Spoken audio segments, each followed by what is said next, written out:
Good morning. Is this Violet's mother? Yes, she's here. May I ask who's calling? Oh, hello. I'm the new homeroom teacher for Violet's class. I'll be taking care of her class from now on since the former teacher will be going on maternity leave, starting tomorrow. Oh, hello. Yeah, I heard about this news a few days ago, but I didn't expect Susan to leave so soon. Nevertheless, welcome. I hope you'll be able to help and take care of Violet. Thank you. It's my duty. Actually, I wanted to talk to you today because I would like to invite you to a meeting with the other parents and me. This way I can better understand the children's personalities and talents in order to find the best way to teach each child. Oh, I'm more than willing to attend. You seem very enthusiastic and dedicated to your job. That's right. Becoming a teacher has been my lifelong dream. I studied and worked extremely hard to achieve this, so I'm very excited now as this is my first class as a homeroom teacher. That's wonderful to hear! Your passion and dedication would undoubtedly make a positive impact on the children's education. I'm grateful that Violet will have such an enthusiastic teacher. Thanks for your kind words.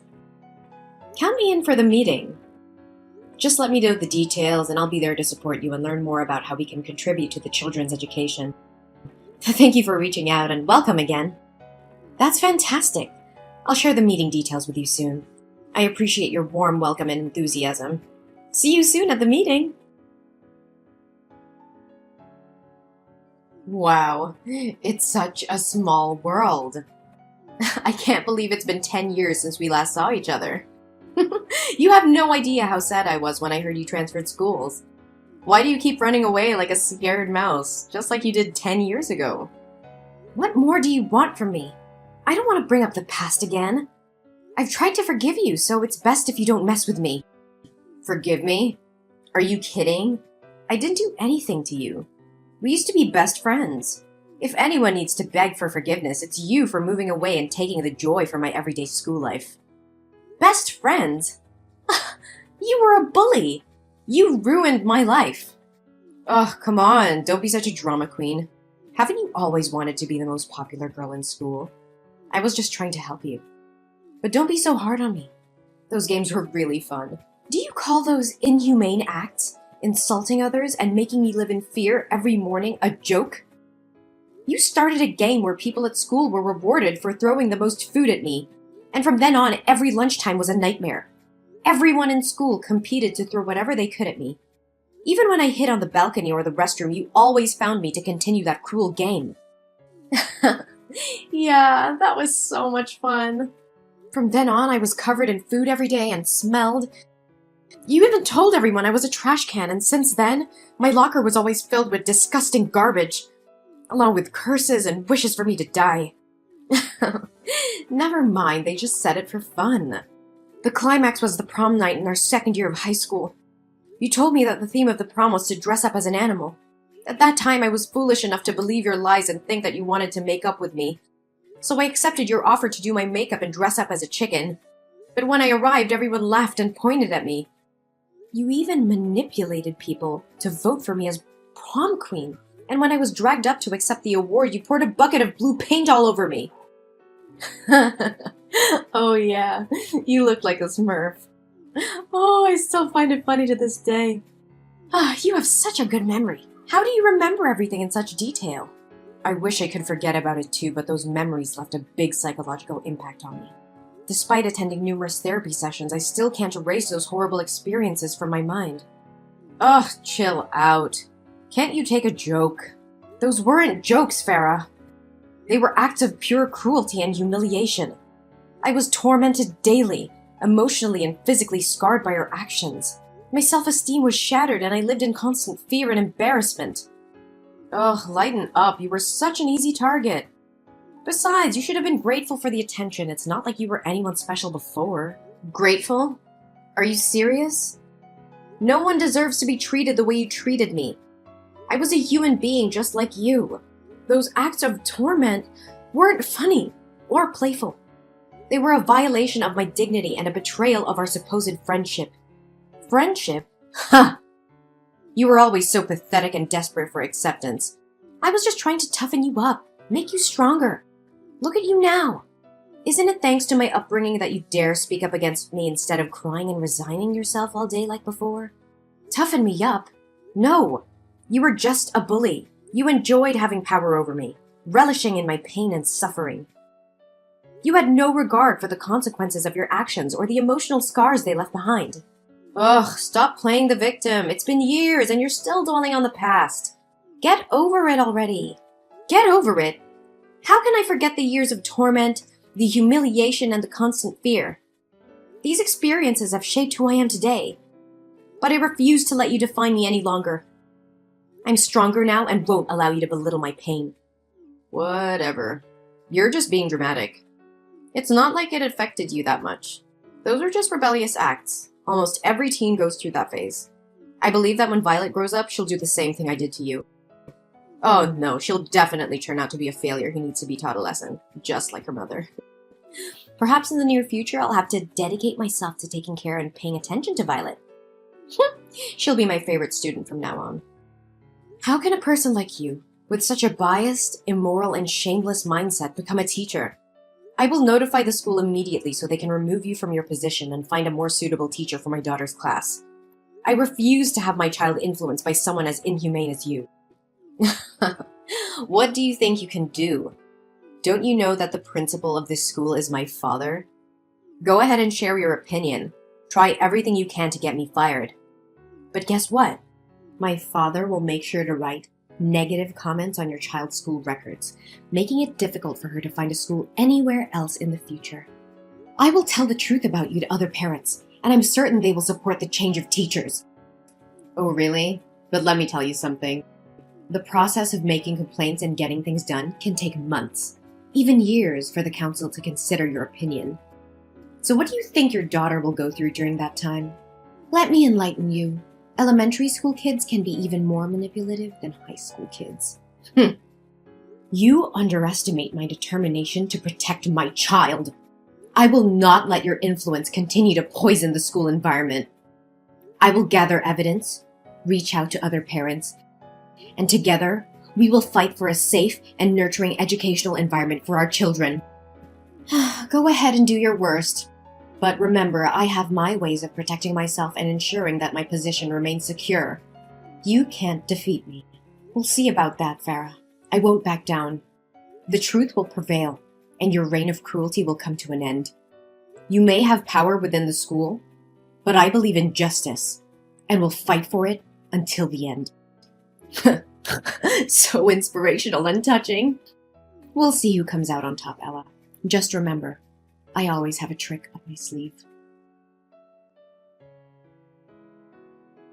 Hello, Jellyfish Mom. Today I have an announcement to make regarding your daughter's recent misconduct. As her homeroom teacher, I have taken disciplinary action in response to her poor behavior.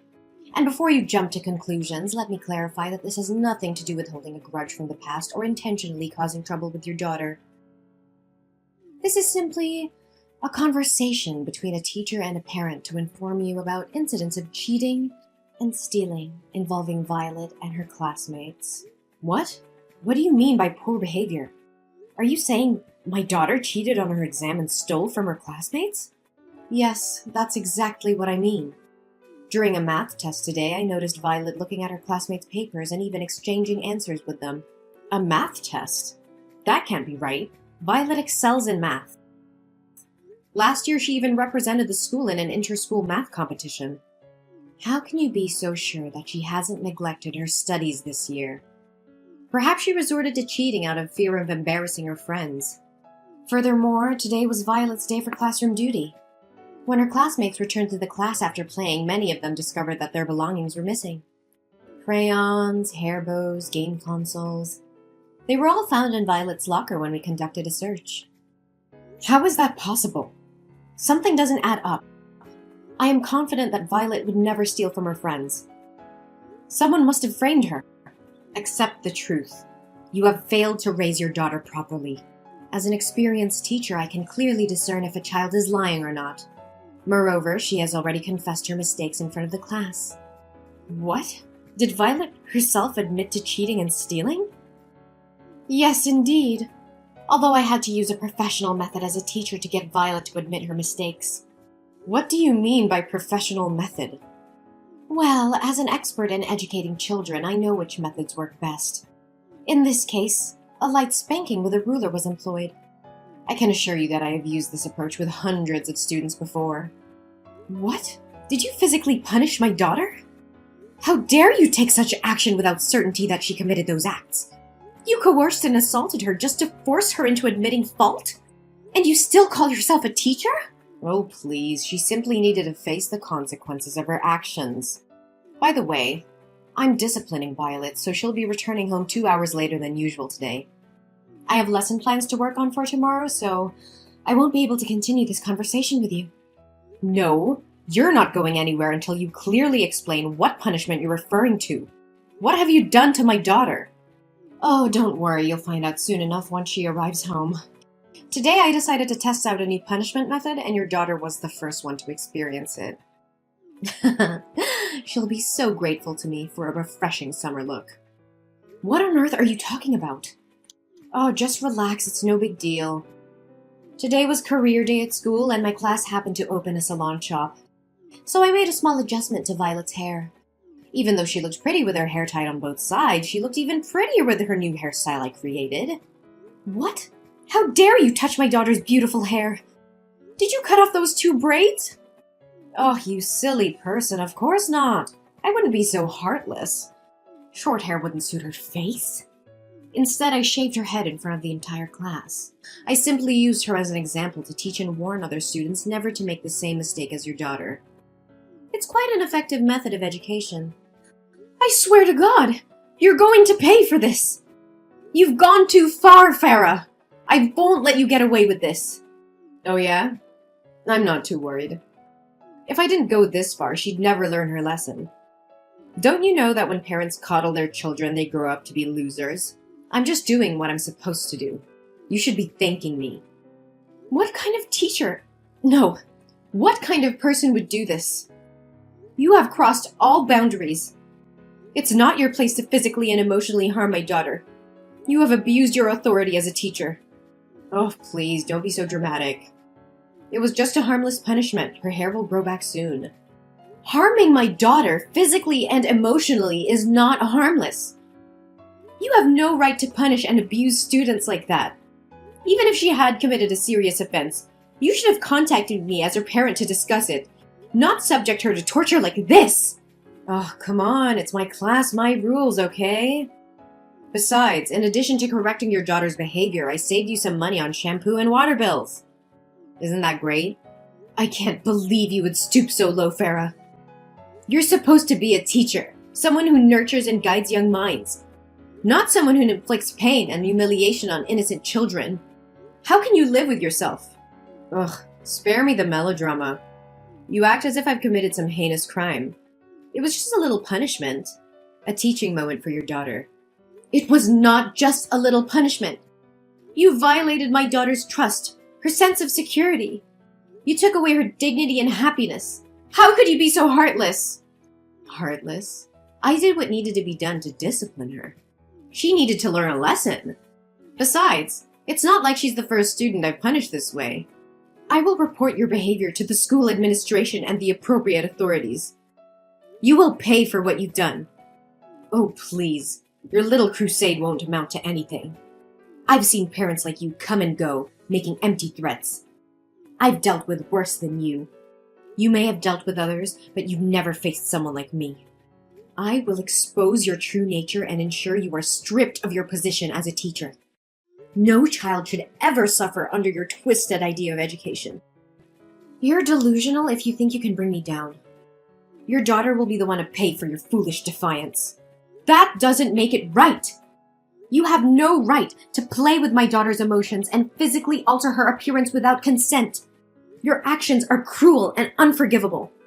Well, maybe you should have taught your daughter better. Maybe if she had behaved, you wouldn't have ended up like this. Once again, I can't believe you would sink so low. How dare you intentionally harm my daughter in such a despicable manner? What the hell are you going on about? It's just my responsibility as a teacher. Oh, so it was your responsibility to fabricate a cheat sheet then purposefully approach my daughter's desk during the math test, dropping it near her feet and pretending it was innocent? Did that answer magically appear in her pocket too? And let's not forget your responsibility to rummage through other students' belongings, hide their items in my daughter's locker, and play innocent while they search for their possessions. You're truly cunning and conniving. What in the world are you trying to imply? Are you making up stories to protect your daughter and shift the blame onto me? The other students in the class will back me up. Oh, you think so? Well, I happen to have video evidence of your malicious actions towards my daughter. Video? What video are you blabbering about? Maybe Susan forgot to mention that there are security cameras installed in the classroom, ensuring parents have complete oversight of their children's safety and the quality of education. Today, those cameras captured everything. What? Security cameras? How is this possible? Why was I never informed? These cameras were installed due to the alarming rise in school security incidents. To protect their child, parents in our class contributed funds for their installation. We all have access to monitor our children whenever we wish. And guess what?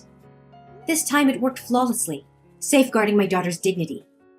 I couldn't check the footage right away since I was on a plane. By the way, I visited your previous school, the one where you were fired, to uncover the truth. No, it can't be true. God, I despise even uttering your name.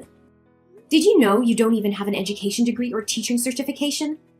They informed me that you were terminated because they discovered your secret and your extreme misconduct towards the students. So what? What can you possibly do? Even if you brandish that absurd evidence to intimidate me, I won't be afraid. My father will do whatever it takes to keep this under wraps. I won't bother reporting this to the school administration. But mark my words, I will use this incontrovertible evidence to write a scathing expose about you, shedding light on the rampant child abuse and the dangerous presence of uncertified teachers such as yourself. You think writing for a newspaper will make a difference? Huh, that's a pathetic joke. Do you honestly believe any journalist will pay attention to your fanciful tale? Well, I can't speak for all journalists, but I will. And not just any journalist. I am the chief editor of the New York Times education column. Prepare to face the consequences of your actions. Ugh, please, you're just bluffing. You really think I won't follow through with my words, don't you? You underestimate my determination to protect my daughter and ensure justice is served. I have evidence that will expose your misconduct and abuse of authority. The world will know what kind of teacher you truly are. Evidence or not, no one will care about your little vendetta. You're just a desperate parent trying to make a scene. You may think so, but you're gravely mistaken. I've contacted the local news outlets and they're interested in investigating this matter further. They understand the importance of protecting students from abusive educators like you. Local news? That's all you could manage? They won't have the reach or influence to make a significant impact. That's not all. I may have started with local news, but I won't stop there.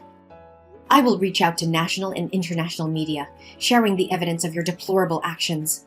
I will make sure every parent, every educator, and every responsible citizen knows what you have done. You can try, but I have powerful connections that will protect me. No one can touch me.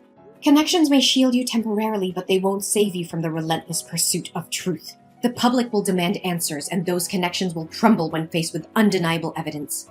You will be held accountable for your actions. This can't be happening. You can't ruin my career like this. You ruined your own career with your unethical behavior. I'm merely shining a light on the truth. You have no one to blame but yourself.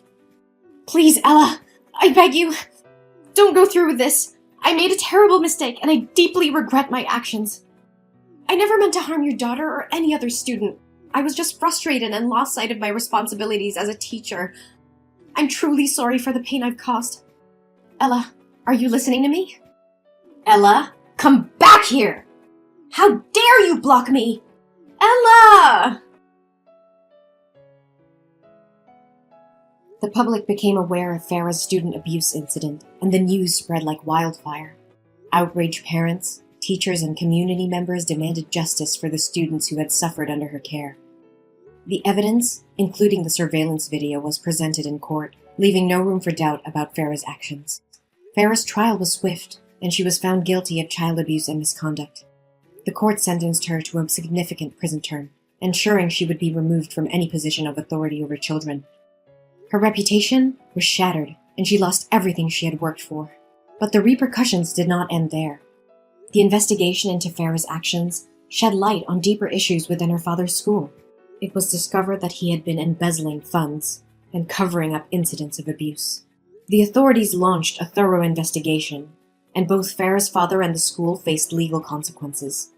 The school's reputation was tarnished, and it underwent major reforms to ensure the safety and well-being of its students. Then, I took immediate action to support my daughter Violet. I sought professional help and took her to a psychiatrist to address any emotional impact from the traumatic experiences. Thankfully, Violet showed resilience and strength, emerging from the ordeal with no lasting psychological harm. During the period when Violet's hair was growing back, I bought her a variety of beautiful wigs, allowing her to express herself and feel confident. The support from me and the love of her family helped Violet regain her self-esteem and move forward. Meanwhile, teacher Susan, who had been on leave, returned to the classroom. Her presence brought a sense of stability and positivity back into Violet's life. With a nurturing and supportive teacher, Violet thrived academically and emotionally, embracing her love for learning and her classmates.